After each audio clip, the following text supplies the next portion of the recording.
А ты помнишь, как возникли эти вопросы?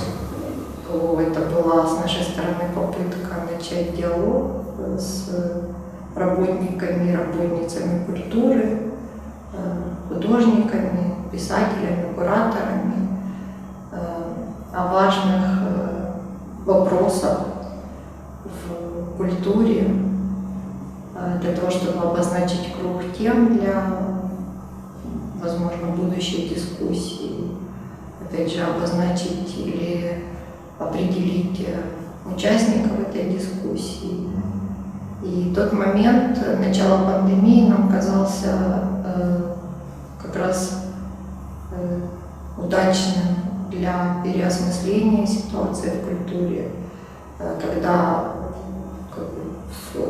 все вроде в таком подвешенном состоянии, и изменилось понятие о нормальности, времени, пространстве, и оказалось, что эти элементы можно рассмотреть по отдельности, перекомпоновать, переосмыслить. Первый вопрос. Какая основная проблема современной украинской культуры проявилась в этом году? Если говорить о моем ощущении, то все-таки на первый план выходит понятие нестабильности, или то, что мы называем прекарностью, но не столько даже само это понятие, как то, к чему оно ведет. То есть, когда художники находятся художники, да, или художницы, деятели культуры, находятся в ситуации работать работу, когда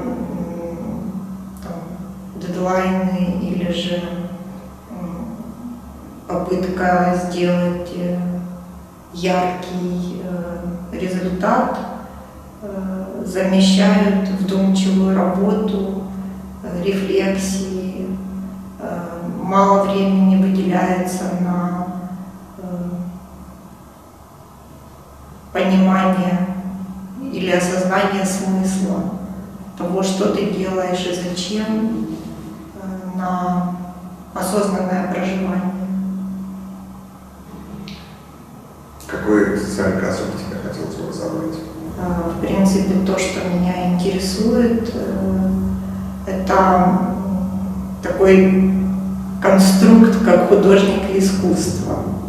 И то, что связано с этим, а именно успешность, продуктивность, образ жизни и поведение, взаимодействие.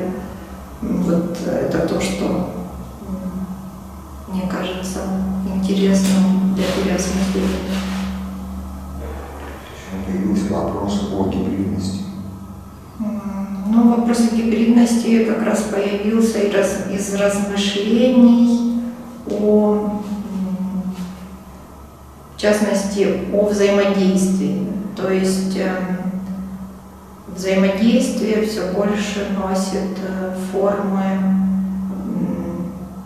какие-то непрямые или нелинейные. Это тоже связано с переосмыслением, скажем, устройства определенного или же того, как мы привыкли думать о связях. То есть сейчас, мне кажется, вот это понятие резонности, когда между точкой А и точкой Б не обязательно только один прямой путь, а он может проходить как угодно, да.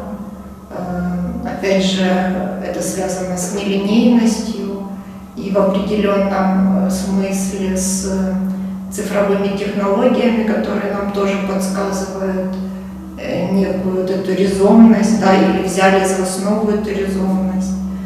И то, как привнести эту резонность, или как о ней думать, как ее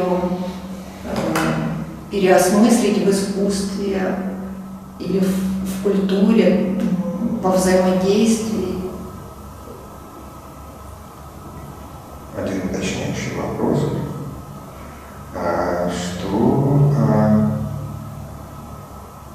ты подразумеваешь, или как ты понимаешь, резонность? Часть понятия резонности или резоны, она также связана с передачей информации. То есть это не просто сеть, это сеть для передачи информации. Вот таким образом это взаимодействие с целью передачи информации.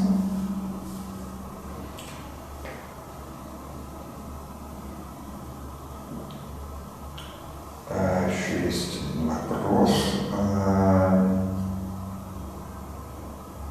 Что для тебя означает продуктивность работы? Это интересный вопрос. Безусловно, я думаю, что продуктивность прежде всего связана с неким внутренним ощущением удовлетворенности, которое может иметь под собой множество оснований. То есть для кого-то удовлетворенность — это публичность, для кого-то удовлетворенность — это достижение цели. То есть для меня скорее удовлетворенность связана с ощущением какой-то внутренней свободы и возможностей,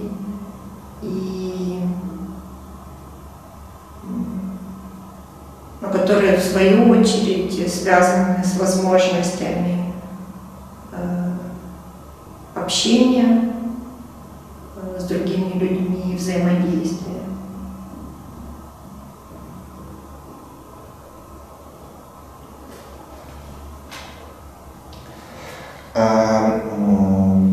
Кого ты хотела бы вовлечь в эту дискуссию еще?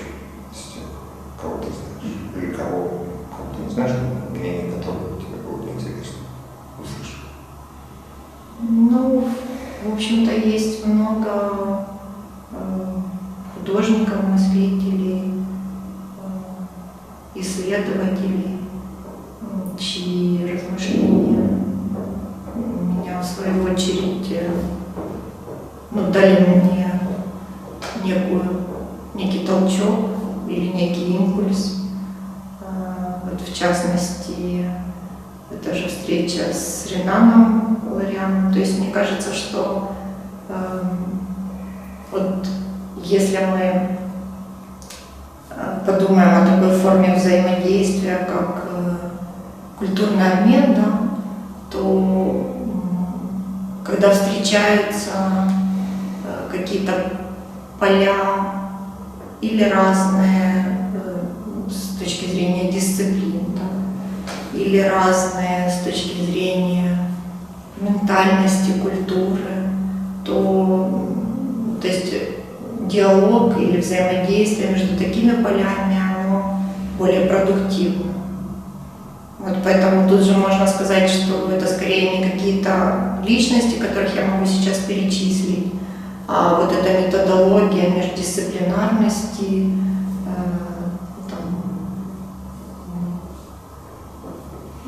встречи разных бэкграундов, контекстов дает интересный результат.